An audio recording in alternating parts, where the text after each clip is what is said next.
The world was a scar on the face of creation, a land of petrified forests and mountains choked with ash. Under a sky bruised with perpetual twilight, a lone figure moved, a warrior named Kael, born under the cursed light of a blood moon. His was a life defined by a tragic prophecy, an existence carved from isolation and endless struggle. This is the saga of his journey, not just across the blighted landscape, but into the very heart of a cosmic truth that would rewrite his destiny. The boy forged in Ash Kael's early years were a relentless battle against a world that offered only sorrow. The village elder whispered of a curse that ran in his blood, a darkness tied to the crimson stain of the blood moon. He was a boy marked by this omen, his eyes possessing a strange, haunting glow that set him apart. His father, a gruff and weary warrior, saw not a child, but a vessel for survival in an unforgiving land. Kael's training was brutal, a life of relentless drills and grim lessons in a world that rewarded only strength. He learned to track the mutated beasts that roamed the desolate valleys, to endure the gnawing cold and the persistent hunger. His father's death, torn down by a monstrous wolf in the pale moonlight, solidified Kael's path. The grief was a hammer that forged his resolve, turning him from a lonely boy into a stoic, deadly warrior who understood that weakness was a luxury the world could not afford. The fallen star's embrace for years, Kael roamed the broken lands, a phantom in weathered leather armor, a grim protector of the last vestiges of humanity. The crude axe of his youth had long been replaced, but his purpose remained unchanged. Then a streak of celestial fire tore through the sky, a star that fell from the heavens and plunged into the jagged peaks of the Stormfang Mountains. A resonance, a deep and unshakable connection, pulled Kael toward it. He fought his way through scavengers and desperate mercenaries, not for treasure, but for a sense of destiny he could not deny.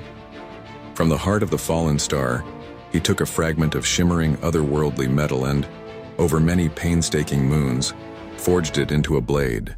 The star-forged sword, humming with a cold, ethereal light, became a part of him, an extension of the cosmic energy that now pulsed within his haunted eyes.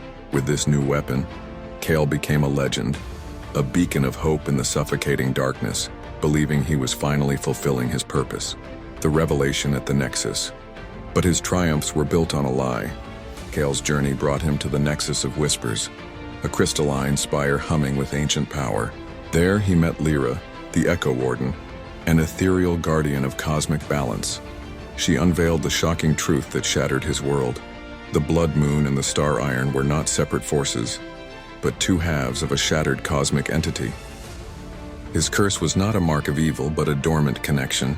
The star-forged blade was not a tool of salvation, but the key to a cosmic engine. By wielding its power, Kael was not fighting the corruption, he was reawakening it. The monsters he had fought, the blighted lands he had cleansed were all manifestations of his own power, the chaotic darkness returning to meet the light he had so blindly embraced. He was not the hero of this story, he was the catalyst for its final chapter. The final act of the Keeper. His final challenge came not from a beast or a malevolent sorcerer, but from himself. Lyra guided him to the heart of the Nexus, where the rift he had created bled echoes of the void into the world.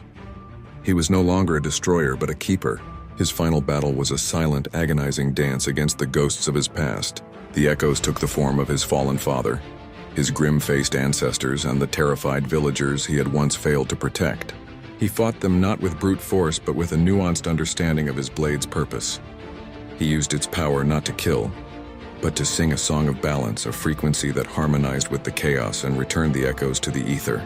At the epicenter of the Nexus, with the cosmic wound in the sky threatening to tear the world apart, Kael performed his final defining act. He plunged the star-forged blade into the heart of the crystalline spire. The cosmic energy within him, the curse and the blessing, the light and the dark began to flow through the Nexus. He didn't fight the chaos, he embraced it. He became a conduit, a living bridge between the shattered cosmic forces. His physical form began to dissolve, a slow, shimmering dispersal of light and shadow. The leather armor and the scarred flesh melting into pure energy. He was becoming the balance itself, the keeper of the very forces he had once sought to destroy. The blood moon, a constant in his life of sorrow, finally faded.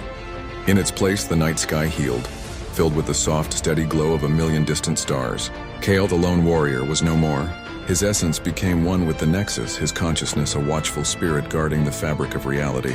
The haunted glow in his eyes, once a sign of a curse, was now a beacon of balance, forever linking the blood moon's sorrow and the star's light. His solitude was no longer a grim fate, but a profound and eternal purpose. He was the end of his own saga, and the beginning of a new watch, a silent, timeless guardian of a world he had finally saved, not by conquering its darkness, but by becoming its light and its shadow.